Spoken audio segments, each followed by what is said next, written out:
അന്റെ ബാപ്പ, അതായത് ഇന്ത്യക്കക്ക അന്റെ അടുത്ത് ഒരിക്കൽ കോയമ്പ് വാങ്ങിക്കാൻ പണം തന്നയച്ചു. ആ പണം കൊണ്ടുപോയി ഹോട്ടലിൽ നിന്ന് ബിരിയാണി വാങ്ങി തിന്നു. ചോദിച്ചപ്പോ പറഞ്ഞതാ ഒരു കുസ്തഡോയ്ക്ക് ധർമ്മം കൊടുത്തോന്നു. പാവക്കാക്ക അത് വിശ്വസിച്ചു. ഞമ്മൾ എന്നെ വിശ്വസിക്കില്ല മോനെ. അതൊക്കെ പഴയ കഥയല്ലേ? ഇപ്പോഴും എനക്ക് ഒരു മാറ്റവും വന്നിട്ടില്ല. അതുപോട്ടെ, ഇപ്പൊ എന്തിനാണ് വന്നത്? ഞമ്മളെ കൊണ്ട് എന്തോ ഒരു കാര്യം സാധിക്കാനുണ്ടല്ലോ. ഇല്ലെങ്കിൽ ഇത് വരൂല. അയ്യോ, ഞാൻ പെരവണിയൊക്കെ എവിടം വരെ ആയി? ആശാരി അന്നെ ഞമ്മള് വിശ്വസിക്കൂല. എന്നാ ഒരു സഹായം ചോദിക്കാൻ തന്നെ വന്നു. എന്ത് സഹായം? കൈ ഒഴിയരുത് സഫിയാത്ത, എന്റെ മാനം പോവും. കാര്യം പറയടോ. അതായത്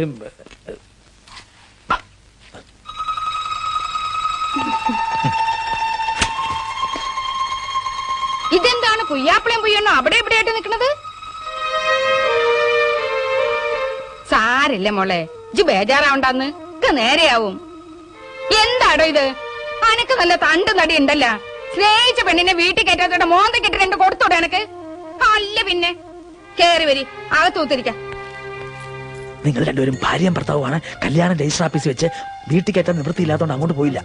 അങ്ങനെ പറയാൻ വരി, കേറി വരീന്ന്. നിക്ക് നിക്ക് നിക്ക്. നിക്കാതെ കഴിഞ്ഞ് പുയ്യാപ്പിളയും പുയ്യണ്ണും ആദ്യമായിട്ടൊരു വീട്ടിൽ കയറി വരികയല്ലേ? അത് ഹിന്ദുക്കട മുറ പോലെ തന്നെ ആയിക്കോട്ടെ. വലതുകാലം വെച്ച് കയറി.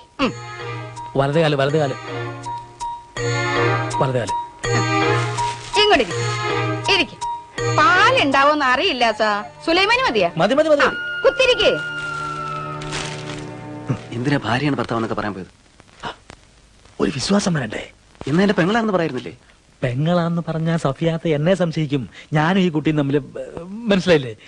വീട്ടുകാർക്ക് ഇഷ്ടമില്ലാതെ കല്യാണം കഴിച്ചുകൊണ്ട് തൽക്കാലം വീട്ടിൽ കയറാൻ നിർത്തിയില്ല, അത്രേ പറഞ്ഞിട്ടുള്ളൂ. ഏയ്, ഇത് തീരെ ശരിയായില്ല. അപ്പൊ സഫിയാത്ത എന്നെ സംശയിച്ചോട്ടെന്നോ? ഈ കുട്ടിയുടെ ഭർത്താവാണോ ഞാൻ? എന്റെ പൊന്നു നായരെ, നിങ്ങൾ ഈ കുട്ടിയുടെ ഭർത്താവല്ല.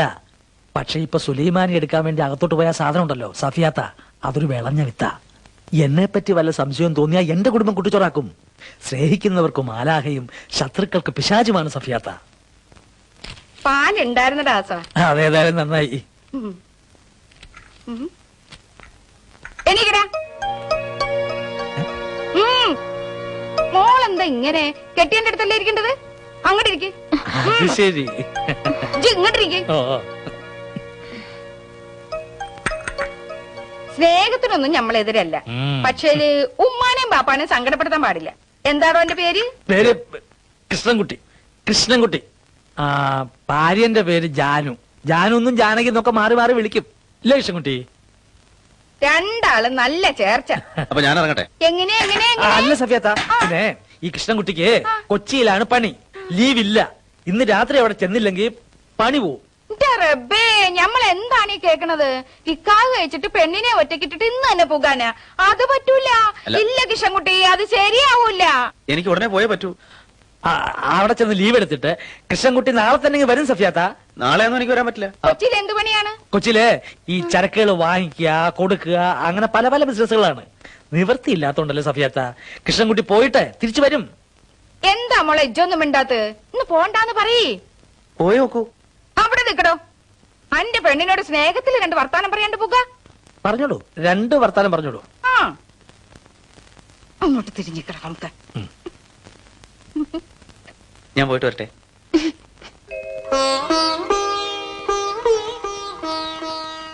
രമേശേട്ടാ, രമേശേട്ടാ, രമേശേട്ടാ. അസനക്ക് അങ്ങനെ പറയാൻ പാടില്ലായിരുന്നു. അസനിക്ക് എന്ത് പറഞ്ഞു? എന്താ ഇവിടെ? ഞാൻ പിന്നെ എവിടെ പോവാൻ? അല്ല, നീ പോന്നു? കൊറേ നേരായി. ഞാൻ വരുമ്പോ രമേശേട്ടൻ ബോധം കെട്ട് ഉറങ്ങുകയായിരുന്നു. ഇതങ്ങ് കുടിച്ചോ, വെളിവ് വരട്ടെ. നീ ഇല്ലാത്ത 3 ദിവസം എല്ലാം കൊണ്ട് മനസ്സിന് സന്തോഷം പോയി. ഒക്കെ അമ്മ പറഞ്ഞു. പറഞ്ഞല്ലേ? പഞ്ചായത്ത് പ്രസിഡന്റിന്റെ വീടാണെന്ന് കരുതി ഒരു പെൺകുട്ടി രാത്രി ഇവിടെ കയറി വന്നതും. പഞ്ചായത്ത് പ്രസിഡന്റ്? അതേന്നെ, ആ കുട്ടിക്ക് വീട് മാറിപ്പോയതല്ലേ? അമ്മ പറഞ്ഞല്ലേ? രത്നചേച്ചി ഞാൻ വരാൻ കാത്തിരിക്കുകയാണത്രേ. രമേശേട്ടൻ ആ കുട്ടിയെ സംരക്ഷിക്കാമെന്ന് വാക്കു കൊടുത്തെന്നും നിങ്ങൾ തമ്മിൽ എന്തൊക്കെയോ ഉണ്ടെന്നും എന്നോട് പരിദോഷണം പറയാൻ. എന്തുണ്ടാവൻ? ഒന്നും ഉണ്ടായിട്ടല്ലോ. ചേച്ചിക്ക് പറഞ്ഞ് രസിക്കാൻ. ആള് സിനിമയ്ക്ക് പോയിരിക്ക. എങ്ങനെയുണ്ടായിരുന്നു തിരുനെല്ലി? ഒക്കെ വിശദമായിട്ട് പറയാം. ഇത് കുടിച്ചിട്ട് രമേശേട്ടൻ വന്നൊന്ന് കുളിക്ക്. ആ വേപ്പൻ തൈ കളയണ്ട.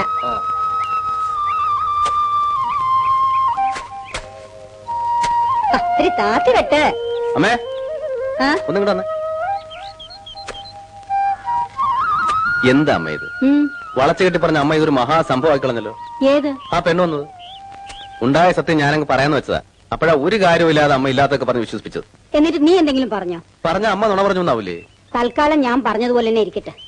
നിന്റെ ചേട്ടന്റെ ഭാര്യ നിനക്കറിയാലോ. അവൾ ഒന്നിന് 10 ലേഖയുടെ ചെവിയിലെത്തിക്കും. അതുകൊണ്ട് ഞാൻ ഒരു മുഴ മുമ്പേ അങ്ങ് എറിഞ്ഞു. എന്തിന്? ചേച്ചി പറയുന്നു ഞാൻ പറയുന്നു അവള് വിശ്വസിക്ക. രമേശ, ഞാൻ ഇന്നലെയും നിന്നോട് പറഞ്ഞു, പെണ്ണിന്റെ മനസ്സ് നിനക്കറിഞ്ഞൂടാ. സ്വന്തം ഭർത്താവ് മറ്റൊരു പെണ്ണിനെ സംരക്ഷിക്കാൻ വാക്കുകൊടുത്തു അറിഞ്ഞാലേ ഏത് പെണ്ണാടാ അത് സഹിക്കുക? തൽക്കാലം സഹിച്ചാൽ തന്നെ അതവളുടെ മനസ്സിലൊരു തീപ്പൊരിയായിട്ട് അവിടെ അങ്ങനെ കിടക്കും. അതിന് തീപ്പൊരിക്ക് കാരണമല്ലോ വേണ്ട അമ്മേ? ഈ തീപ്പൊരിക്ക് മാത്രം കാരണം വേണ്ട. ഏതായാലും നീ അവളെ വീട്ടിൽ കൊണ്ട് നാക്കിയില്ലേ? അത് അതെ, അവളുടെ കഥ കേട്ടാലുണ്ടല്ലോ. അവൾ കഥ എഴുത്തുകാരിയാണോ? അതല്ല, അവളുടെ സ്വന്തം കഥയെ വളരെ ദയനീയമാണമ്മേ. അതുകൊണ്ട് ഞാൻ പിന്നെ വേണ്ട വേണ്ട വേണ്ട, അവളുടെ കഥ നീ ഇനി ഇവിടെ പ്രസംഗിക്കണ്ട. കഴിഞ്ഞതൊക്കെ കഴിഞ്ഞു. അവൾ അവളുടെ വീട്ടിലുമായി. നിനക്ക് ഈ നാട്ടിലുള്ള സൽപ്പേര്, ആൾക്കാർക്ക് നിന്നോടുള്ള മതിപ്പ്, ഇത് മറന്നിട്ട് ഒരു കളിയും വേണ്ട.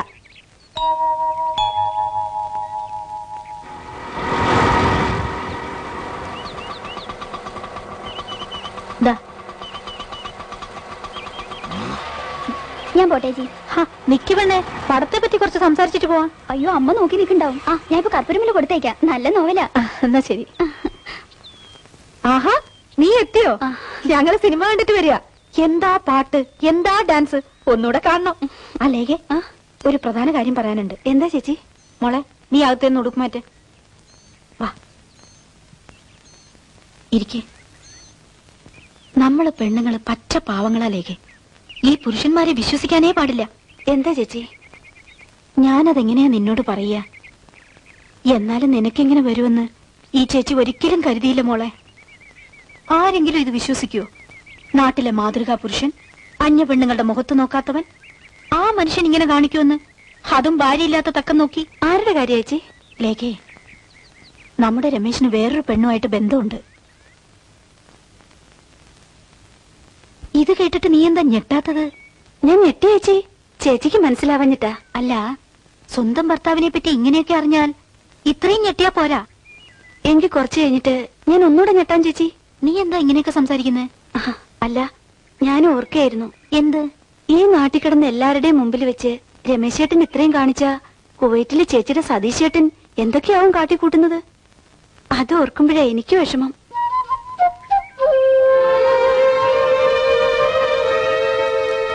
ഉമ്മ ഉസ്മാന്റെ വീട്ടിൽ പോകാറുണ്ടാവുമല്ലോ.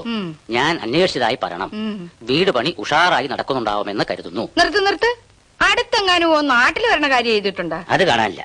കൊല്ലം ഒന്നായല്ലേ എന്റെ പടച്ചോനെ. ബാക്കി വായിക്ക്. എനിക്കിവിടെ സുഖം തന്നെ, ഉമ്മയ്ക്കും അങ്ങനെ തന്നെ എന്ന് വിചാരിക്കുന്നു. പിന്നെ ബാക്കി ഞാൻ വായിക്കുന്നില്ല ഉമ്മ. വായിക്കടോ. ഈ ബഷീർക്ക് എന്തിനമ്മ എല്ലാ കത്തിനും ഇങ്ങനെ എഴുതരുത്? എന്ത് വായിക്കണോ? വായിക്കേ. കത്ത് കൊണ്ടുവരുന്ന നമ്മുടെ പോസ്റ്റ്മാൻ MK സുരേന്ദ്രന് ഉമ്മ പതിവ് പോലെ 25 രൂപ കൊടുക്കാൻ താല്പര്യപ്പെടുന്നു. ഉമ്മ 25 രൂപ കൊടുക്കാൻ താല്പര്യപ്പെടുന്നു. ഞാൻ പറഞ്ഞെടുത്തോ. മോളെ ഈ കത്തിന്റെ അടിഭാഗം ഒന്ന് വായിച്ചാട്ട്. ആരുടെ കഥ ഉമ്മ? എന്റെ മോൻ ബഷീറിന്റെ. വായിക്ക്. വീട് പണി ഉഷാറായി നടക്കുന്നുണ്ടെന്ന് കരുതുന്നു. എനിക്കിവിടെ സുഖം തന്നെ, ഉമ്മയ്ക്കും അങ്ങനെ തന്നെ എന്ന് വിചാരിക്കുന്നു എന്ന് സ്വന്തം മകൻ ബഷീർ. അത്രേ ഉള്ളൂ ഉമ്മ. മോളിങ് വന്ന് കാട്ടുകൊള്ള പണം മുയ്യം വെക്കണ അവിടെ. ഏത് പണം? ഏത് പണം? മോളെ, ഈ ബെടുക്കൂസാൻ കത്തിൽ എഴുതാത്തെല്ലാം വായിച്ച് 25 രൂപ വെച്ച് പണം എത്ര പറ്റിച്ചു പോയെന്നറിയോ? എടാ നമുക്ക് അനക്ക് പണം വേണമെങ്കിൽ ചോദിച്ചു വാങ്ങിക്കോടാ. അല്ലാണ്ട് ഏറ്റവും പാനെ അറിയാത്ത പെണ്ണുങ്ങളെ പറ്റിക്കല്ല വേണ്ടത്. നിക്കടാ അവിടെ. എടാ നിക്കാൻ. പോസ്റ്റ്മാൻ ആള് കൊള്ളാലോ. ദാരിദ്ര്യം കൊണ്ടാ മോളെ. ശമ്പളം കിട്ടണ എണ്ണിച്ചുട്ടപ്പം കൊണ്ട് വിറ്റോളൊക്കെ എങ്ങനെ കയ്യാനാ? ഞമ്മളിവിടെ ഒറ്റ തടിയല്ലേ. എന്നെ വേണോ 2000 റുപ്യ മാസത്തില്. ബഷീർ അയച്ചു തരണോണ്ട് ഞമ്മളൊന്നും അറിയണില്ല. ഉമ്മയുടെ മോന് ബോംബെയിൽ എന്താ ജോലി? ഓനവിടെ ഒരുപാട് പണിയുണ്ട് മോളെ. ചിലപ്പോ കുളിക്കാനും ഉറങ്ങാനും കൂടി ഓന് നേരം കിട്ടൂല. ഒരു ഇന്ത്യക്കാരനാ ഓന്റെ മുതലാളി. മൂപ്പർക്ക് 100 കൂട്ടം ബിസിനസ്സാ, കടപ്പുറത്തും കപ്പലിലും ഒക്കെ ആയിട്ട്. അയാൾക്കാണെങ്കിൽ ബഷീർ സ്വന്തം മോനെ പോലെയാ. കടപ്പുറത്തും കപ്പലിലെന്ന് പറഞ്ഞ മർച്ചന്റ് നേവിയിലാണോ? ആ, അങ്ങനെ ഏതാണ്ടൊരു ഇംഗ്ലീഷാണ് കേട്ടാ. മഗ്ലിങ്ങ. പക്ഷെങ്കി അവിടുത്തെ പോലീസുകാരെ കണ്ടോവും പൊറുതി മുട്ടിയിരിക്ക. അവറ്റകളോനെ പണിയെടുക്കാൻ സമ്മതിക്കൂലേ മോളെ. വെറുതെ ഇട്ട് പായിപ്പിക്കുക, പിടിച്ചിടിക്കുക. ചിലപ്പോ 1-2 ആഴ്ച ഓനെ സ്റ്റേഷനിൽ നിന്ന് വിടൂല. എന്നാൽ ഇന്ത്യക്കാരനെ എങ്ങനെയെങ്കിലും ഓനെ ഇറക്കിക്കൊണ്ടുവരും. അതാണ് സ്നേഹം.